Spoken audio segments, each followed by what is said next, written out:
Welcome to Barrio Voices, where we highlight the voices of our barrios, familias, and communities. This is Velas, and I hope you're having a good one. Sit back and enjoy la plática. Órale. So welcome back everybody to another great episode of Barrio Voices. It's always a pleasure to be having you all back. Much love to everybody tuning in. If you all want, please share this episode with others that need to hear the voices from our own barrios. Continue to show the love out there. And so on. Pero por ahora, we're going to be introducing another great special guest. His name is Jesus. Doing a lot of dope work out there in Oregon. He's doing a lot of murals, a lot of tattooing, a lot of art. But overall, he's always giving back to the community, having a whole heart, and everything that he does. So if you're trying to, get some ink, or you're trying to, get a mural on your wall, just some way, find some way to give back to the community, hit him up. He's doing a lot of dope work out there, and you just know that he's a very kind individual that's always trying to give back. But before we go on to it, we're gonna have an announcement from Latinos United for New America. Mike is gonna be sharing some words and on some resources out here in Santa Clara County that are related to COVID-19 and any resources that are relevant to that case. Pero por ahora, I'm gonna go ahead and pass the mic and allow her to enlighten you all with some palabra. Hi everyone, my name is Mayra. Again, I'm an organizer with Latinos United for New America, Luna, Latinos Unidos por una Nueva America, and we just want to highlight some of the work that the county has been doing in terms of COVID-19. We know that in our community, this is a huge problem. The Latino community in San Jose, in the east side of San Jose, mainly has been hit really, really hard by this pandemic. And we just want to acknowledge that this is something that is not going away. The vaccine is in the works, but still it's a problem that we live with our community. And so we just want to remind everybody that there are some regulations in place that are unique to your county. So if you go to your county's website, you can find out more information. For Santa Clara County, we know that some folks visited out of town, some of their relatives or families for the holidays. And so I just want to emphasize that there is a mandatory quarantine if you travel for 150 miles or more. And just be conscious of it. I know that there is no way that they can really enforce that, but there has been a lot of deaths in our community. Unfortunately, there is a lot of sickness. There is a lot of uncertainty, and I just want to encourage everybody to do their part and to take precautions to stop the spread of COVID-19. So, ahora lo voy a decir en español. Nada más quiero dar poquita información sobre la información que está dando el condado o los condados. En específico, el condado de Santa Clara tiene una página donde uno puede ir a aprender más sobre el coronavirus y sobre cualquier cosa que esté pasando con la pandemia. Quiero también otra vez decir que la comunidad latina en el este de San José se ha visto más afectada. Hemos visto desafortunadamente muchas muertes, hemos visto muchas personas enfermas y muchos daños que tal vez no se pueden recuperar fácilmente. Entonces, nada más para recordar también que diferentes condados tienen diferentes regulaciones y sé que muchas personas viajaron para ver a sus familias o para pasar tiempo con amigos, familiares la semana pasada. Y en el condado de Santa Clara hay una mandatoria donde te tienes que quedar en casa por 14 días y viajaste más de 150 millas. Entonces sé que no hay manera específica de que ellos puedan enforzar esto, pero por tu seguridad y la seguridad de tu familia y de tu comunidad, esperemos que todos, si viajaron, se queden en casa y eviten el contagio del coronavirus y eviten expandir esta pandemia que sabemos que es un problema muy grande en nuestra comunidad. Si tienen cualquier pregunta, pueden ir a la página del condado. Si una persona sale infectada de sus familiares, ellos pueden proveer ayuda financiera para pagar la renta, pueden proveer comida, pueden proveer espacios. Si una persona necesita estar en cuarentena ellos solos, pueden proveer cuartos en un hotel para que de esa manera podamos prevenir el contagio del coronavirus. Si tienen cualquier pregunta, otra vez vayan a la página del condado o vayan a nuestra página de Luna, Latinos Unidos por una Nueva América en Facebook o latinosunited.org para más información. Gracias. That's right, everybody. So y'all be careful out there. I know this is a personal note for myself. A lot of my family members También they have now been in contact with COVID. So make sure that y'all are safe, take care of your loved ones. Make sure that if you go visiting anybody for the further holidays, get tested and make sure that everybody's safe while you do so, you know what I mean? Pero por ahora, without any further ado, I'm gonna go ahead and allow DJ Velas to hit the rola. Alright. Yeah, man. Thanks for having me. Thanks for hitting me up and doing this. I can start by telling my name. Yeah, my name is Jesus. Jesus Torralba. I'm from Portland, Oregon. My artist name is I just spell it Jesus, Heysus. The top part you say English in English, and the bottom part you say in Spanish. Because sometimes people call me Jesus because I read it just straight in English. But anyways, that's what I go by. Yeah, I've been doing murals in Portland for about like 10 years. Majority of my life as an artist, but doing a little bit of community work in the last, like, I want to say 5 years, and then kind of mixing it in with my art. I think currently right now I'm focusing on tattooing and murals, but once you get into like the world of of community work, just activism and social work, it all bleeds in eventually. Right now I'm currently in Boise, Idaho. We're taking a break from all the smoke in Portland because all of Oregon, the West Coast in general is on fire. So we just try to, find a place where it's not as bad. The air quality in Portland, I think, is like the worst in the world right now. I don't know the exact details, but it's it's not worth staying. I got my little brother and his partner. She's pregnant, so we made sure to get her out of there, and get her into like a better place. So we're here now. Simon, I really do first of all, want to acknowledge, all the families are impacted by the fires, much love goes to all of them. Yeah, and hopefully they're all doing well, and hopefully they're all in a safe space, safe environment. We always think about the adults, but you're right, what about the soon to be mothers, right? What about the kids, and what about everybody else that's impacted, the elders too, so again, hopefully everybody's well, y sanos, but yeah, just to begin about, who you are, as a person. It's very interesting to see your art, porque it really speaks a lot to our raza, you know what I mean? It really goes to speak highly about, who we are. And I think that goes, that's really heightened because of, your work within the community, So how do you make the transition from the community work, from the activism to the muralismo? How does that kind of like intersect with one another? Right. I don't know if it's I made a transition. I've always been an artist, and I mean, just being brown in general in my community, like, that saying of like, your existence is resistance. And I think being in a place like Portland, it's seen a lot more, or I understand it a lot more because there's not a lot of raza out there. I think recently I've gone through like a journey within the last six or 7 years of just really trying to decolonize myself, my mind, my body, my spirit, and really try to do research and like, hear stories and talk to my elders, my community about, who am I, where am I from? I really started asking those questions in the last couple of years and really try to learn.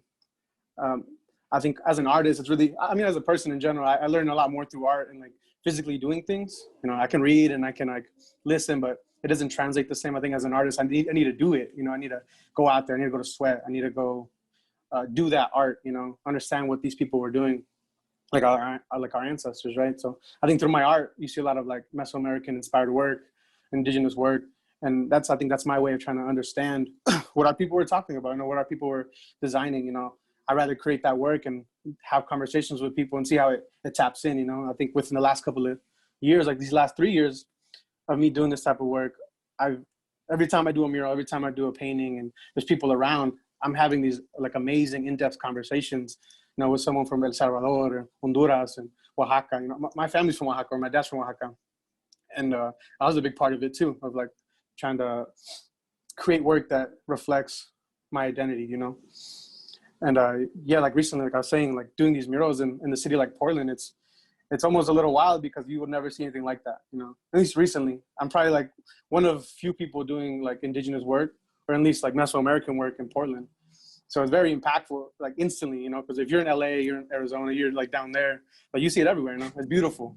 I go there sometimes to just tap in and like re-energize because I see the work out, the people are doing the work. They've been doing the work.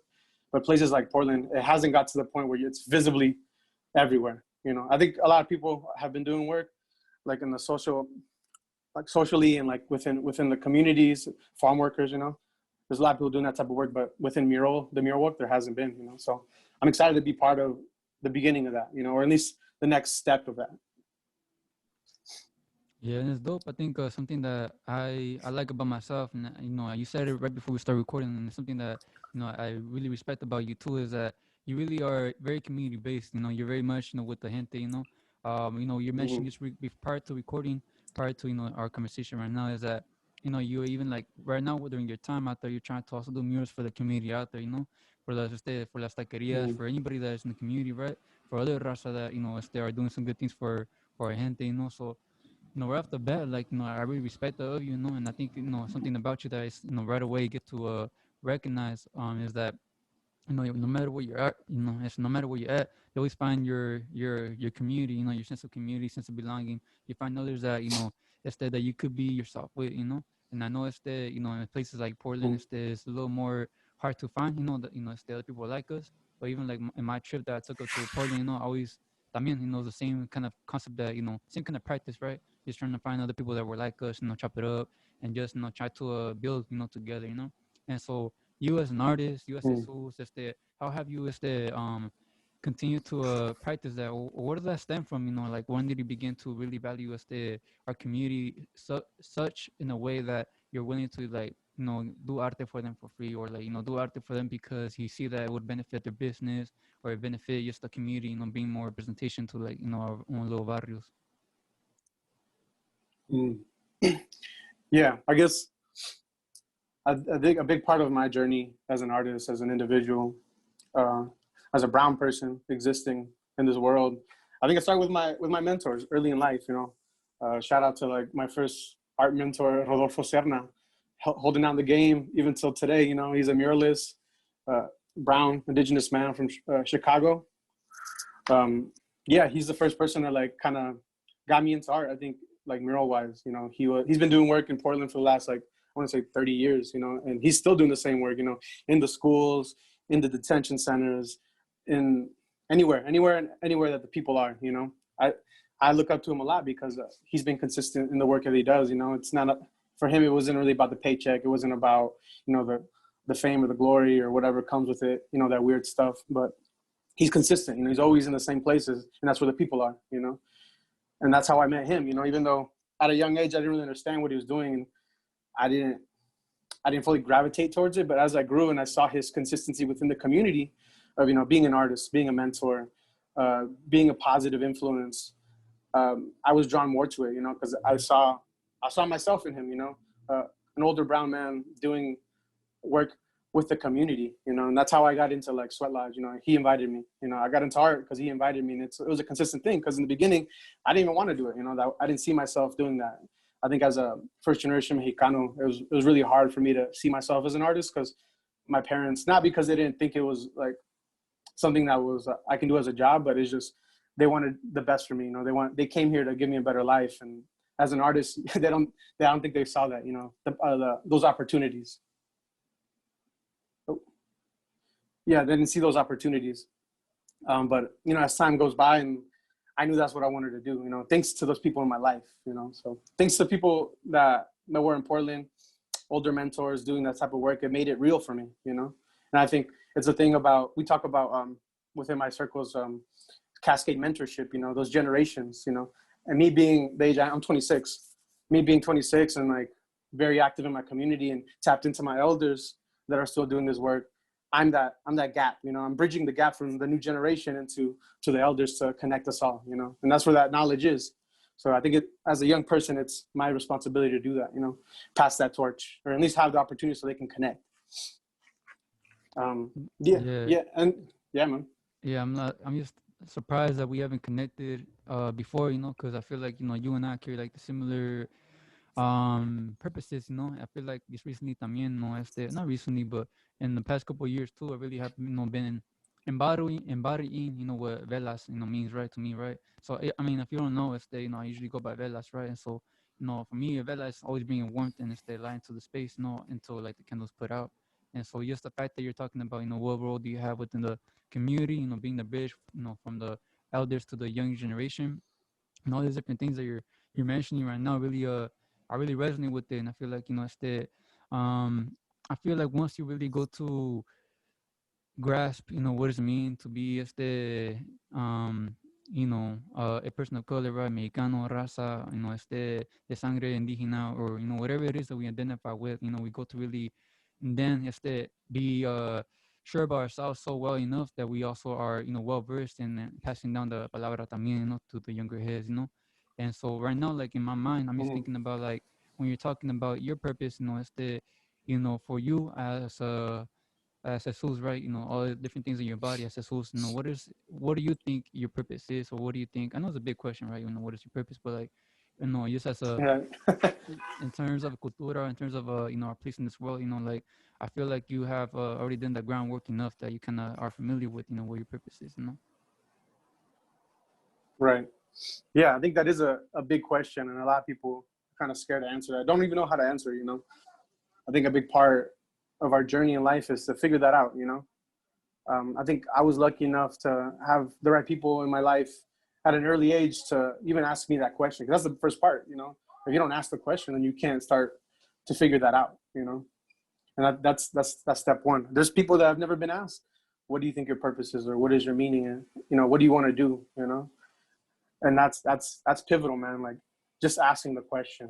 But for me, I think as an artist, I've always known that that's what I wanted to do. Maybe even before like meeting Rudy, like as a kid, like the first moment I saw something that was like anything related to art, like it just clicked. And I was like, that's what I want to do. And I've never really changed my mind. I've had maybe like two actual, like, 9-to-5 jobs outside of like community work. Because I used to work for a nonprofit for like 4 years, but I was still doing art. I've I don't know, it's hard to explain to some people, because once I made my mind and like that's what I'm gonna do for the rest of my life, it's just that was it. And I just had to figure out how to do it. Like I like drawing, and then I was just had to find different ways of doing it. I've done like screen printing. I've tried making clothing companies. Sorry if I'm cussing, but yeah, that, like, design, film, like anything and everything to be creative and get my thoughts out into the world and really push my creative self. Like I do murals, and I do paint, I do tattoos, but like I'm not limited by anything. It's more about exploring my thoughts and pushing my ideas, in any format. And it's just I think my purpose is just now is like I'm understanding is telling my story, but also trying to understand how to story tell, because I'm at the point where I'm not just trying to create content that is like that's visually appealing to people, that looks nice, that's great, and sometimes that'll make you money, but it's like, how can I do that, or how can I just even tell stories that are that can help you in your life? How can I tell stories that in certain communities they're not being told? Like here in Boise, creating indigenous art is like kind of wild, because it can almost be life-threatening to me, because there's people that don't like that, that don't see that being important in these communities, but there's some people that need those images. I've had an amazing conversation painting here in Boise last week on this liquor store. I did I don't want to chop up his name, but it's El Dios del Polque. But it was like this, you probably saw it. It was like the red figures, indigenous figure, and he's drinking the pulque. Just because it's like it was a liquor store, and I wanted to do something related to what I do, but I didn't want to like just create a sign. I want to do a little bit of story. And there's a gentleman from he was like Arizona, an older gentleman, and his family was from Chiapas, and he's never seen indigenous art or like anything related to where he's from in Boise, and he's been here for like 30 years, and the man almost came to tears to me, man. And we talked for like 2 hours. I didn't even get to paint because he was just so excited to see it, Like he bought me a drink, we talked, told me about his family, where he's from, his dad. And it was the wildest thing, Like I never thought that this guy would be here, and then just me painting, it was just a sketch. It wasn't even finished yet. It was just a sketch, and we had such a strong connection, I think taking that into consideration to what you're talking about, my purpose is, I think now I'm understanding it is mostly to connect, to connect our people, especially right now, because I'm in a place where I'm still young. I'm 26, but I'm connecting to my elders, because I want to be mentored. I want to taking that knowledge, I'm able to bring in those stories, bring in that knowledge, that medicine, and then make it accessible to our youth, to the next generation, you know, because I'm kind of bouncing back and forth, you know. So I think that's where I'm at now. My purpose being that bridge, and learning how to storytell, you know, or tell stories, you know, trying to learn that medicine, because I think your purpose is constantly changing. You know, we're like a river. It's like something hits, and then like you just start a new branch. Like your purpose is constantly moving. You know, I don't think you should never be stagnant.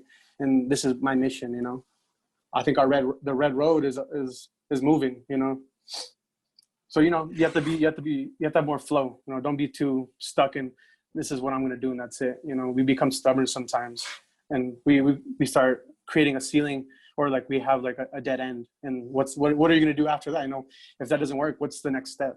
So, you know, constantly flowing. Don't limit yourself. I don't know if that Yeah. answered the question. No, you're good. I feel like you answered very well, and I think for one, you know, when you said you're trying to be a storyteller, I think even just to the murals itself, you're already telling a story. You know what I mean? And so, you Yeah. know, I'm really excited to see you further enhance that with more experience, with everything you got going on, and you know the mentorship that you have from the elders. You know, I feel like I'm excited. You know, for your future, for the future of our gente. You know, I could tell that they're in good hands. You know what I mean? And so, yes, like I said, you know, I Yeah. got much respect for what you're doing. For others that you know are trying to also, you know, be in touch with the roots. For others that are trying to be, you know, grounded, right, and just continue their life with purpose, right, or trying to find their purpose. You know, what are some words that you would want to share with them in terms of like, you know, finding themselves and doing all that groundwork too, and then, you know, if they're being active within their life and fulfilling the role. Mm-hmm. Man, it's interesting. As a young person, like me thinking back, like what did I need moving forward into my life? And it was mentorship. You know, it's mentorship and seeking out elders and people, having conversations. You know, relationships. You know, what for sure it's always your family, those that are close to you, whatever that looks like. It doesn't have to be your mother and father, biological parents, but who are those people that are invested in you, you know, that are really invested in your health and your growth mentally, spiritually. And it's having those conversations and developing those relationships, you know, doing that internal work, you know, because some people don't work on themselves until later in life. When you're young, you have a lot less trauma, you have a lot less, well, not everybody, but you know, yeah, I feel like you're more tapped into like your own truths. You know, there's less years of holding back. You know, and a lot of it has to do with that. You know, connecting and reconnecting. Because I think for myself, a big part of my journey was reconnecting and going back to my tierra. And I was fortunate enough to do that. You know, like not everybody has the opportunity to go back where they're from for like whatever their reasons are, whether they're undocumented or they don't have those connections with their families. But luckily I did, you know, and I was able to go back with my folks. And my mom's from Sinaloa, so we would always go every summer. Went to school out there a little bit, living in the rancho, just, you know, bare feet on the grass and in the tierra, and talking to people, listening to stories, listening to my elders, you know, just even listen to like make jokes or cotorrear or whatever. Like all that goes into the Rolodex in my mind. I remember those stories, whether they're funny, whether they're serious, whether just, you know, it's foolish. But listening to the people, you know, going there, and then going to Oaxaca was the biggest one, just because it was so different, you know. Like my family's from un pueblito called Santiago del Rio, and it's like 6 hours from la ciudad de Oaxaca. And my grandpa had a huge rancho there, and it was like he had to walk every morning about an hour. He hiked up a mountain every morning. He was like in the 70s, and I was like 15, and I couldn't even do that, you know. So it's just the will, the power, like the health that nuestra gente have, man. It's beautiful to see, you know. And but also understanding like colonization and how real it is out there, you know, and like and coming back and just reflecting, man. It's crazy traveling. For those that are fortunate enough and are able to, I think that's a big part of it, you know, getting out of your circle, getting out of the square, you know, that you live in.